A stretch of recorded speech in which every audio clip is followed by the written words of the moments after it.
I think it also depends on, everybody's journey as well. It's very individual and specific to you and your path, Absolutely. you know? Yeah, absolutely.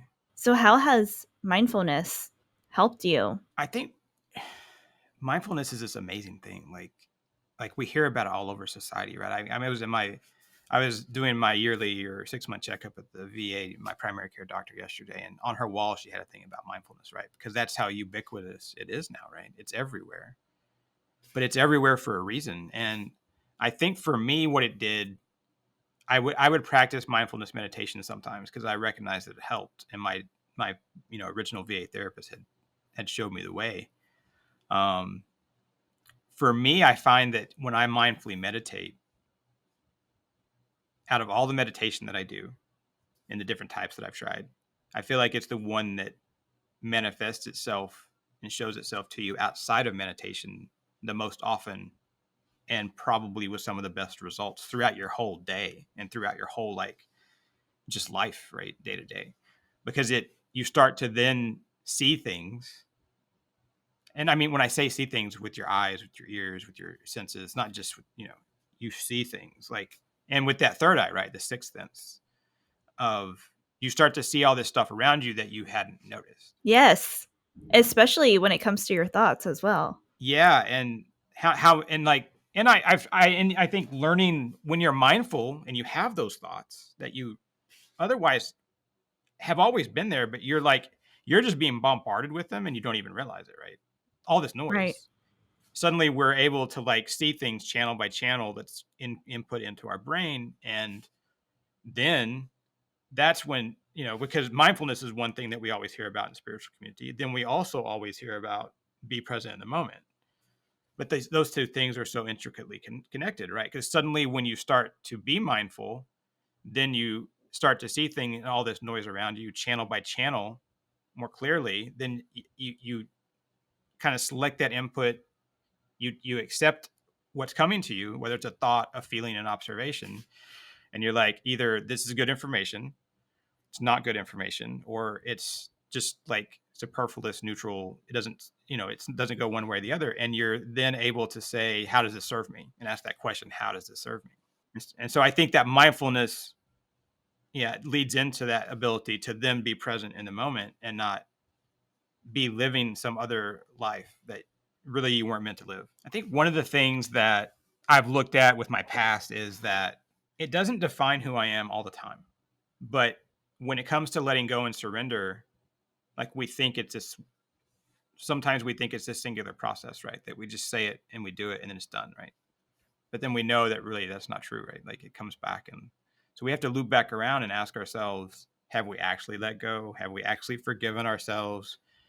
Have we actually forgiven others? Have we stopped non-judgment of ourselves? Have we stopped practice? Are we practicing non-judgment with others? So like, and then and then there's acceptance. So it's part of it is like, there's this part of me that is never going to not be who I was from a human perspective. I can have this like kind of non-dualistic idea that the oneness of the universe, we're all one thing, pantheistic, which is my belief. But then we're having a human experience ourselves in this reality. So we can say that part of me that was at war, that had bad things done to him and did bad things to other people as a soldier, like, that will always be a part of this human experience that I'm having, and that's okay. And so I think acceptance is this huge part of that letting go process. I mean, the Hindus call it samsara, right? Those cycles that keep happening, and our job is the big samsara is like the life, death, and rebirth, right? But these small samsaras are these things that we hold on to that we have to break out of, and we break out of one, and then we break out of another, and yeah, it's a process. Like when I had my moment of awakening, like I knew instantly that my higher purpose or my dharma was to help people help themselves, so maybe they could have an easier journey than maybe I had. And so I think each person has that, and they have to figure out what their higher purpose is. And I it knowing our higher purpose is one thing, but then are we living it day to day? Because if we're not, then we're not aligned with our higher purpose, and then we're going to have probably issues. So, what is your definition when it comes to the stream of unconsciousness? Yeah, this is one of my higher purpose, which we talked about, and I think really important. But this idea, when it comes to the stream of unconsciousness, is from a very young age, we're conditioned to uh, live someone else's story. Basically live a story that's written for us. That we go to school and we get certain grades, and we're going to get a job, and we're going to go to college, or we're going to go to community college or tech school, whatever it is. We're going to do all this stuff. It's what we have to do. It's the only way to do it. That we can't do this over here, and we have to do this over here, and you have to live your life this way, and you can't be with this person or that person. And it's like this conveyor belt they put us on. So the stream of unconsciousness is this pull of society that's telling us we have to do all this stuff, or telling us that we can't do all this other stuff.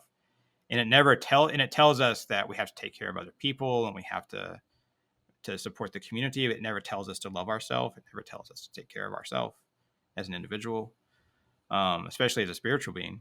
And so that's what the stream of unconsciousness is. It can be warm. I mean, there's Netflix, there's there's social media that gives us dopamine. There's all this stuff that can be warm and inviting, right? But it just pulls us kind of along. And the stream's not very deep. It's pretty shallow. So if we can just stand up, suddenly we can be aware of stuff that's beyond the stream, the conveyor belt of society. And we can see that there's beautiful colors out there. There's this whole other universe to see and experience. And then we can know ourselves in mind, body, and soul, and be in alignment outside of the story that's being written for us by societies. It's all this stuff we're told. And I mean, and when you get exposed to that from the time that before you can walk, that's a lot to break through. Right. Yeah, and it's almost like a relearning in a way. Yeah, absolutely. So, how would you guide society in a way that is more cultivated to the spiritual path? That's a really good question. I think that we should teach individual spirituality at a younger age, especially like even if we just call it philosophy, and we can teach the different modalities, whether it's the Eastern faith, Buddhism and Hinduism and the Tao and whatnot, and Shinto, and then, and also teach Western philosophy, and also the Western religions, because I think I'm not Christian. I was raised as a Southern Baptist. That was complicated. My family was liberal, so that was offsetting. But I don't think I'm an omnis universalist now, but I see myself more Christian today than I ever was in the church. But I think we can teach things like Christianity from a more mystical, esoteric level, like Christ consciousness, and that part that if you look at it, it's not vastly different from what Buddha was saying or what the yogis would tell us. Hey guys, I would like to take a moment to introduce you to our app, Yoga Plus. You will have access to an incredible selection of videos led by top instructors in yoga, fitness, nutrition, and so much more. Download our Yoga Plus app, available on iOS and Android today.